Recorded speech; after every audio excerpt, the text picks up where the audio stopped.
I'm Phil Ershler, one of the owners of International Mountain Guides. I'm actually up here on Mount Elbrus at about 13,400 feet in a hut.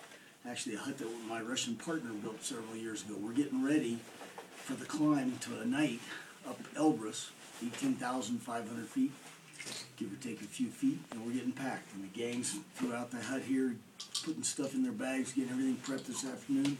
And I'm doing the same thing as a guide. I'm thinking about what I need, what's going to cover us, what's reasonable to carry up there on the mountain climb tomorrow.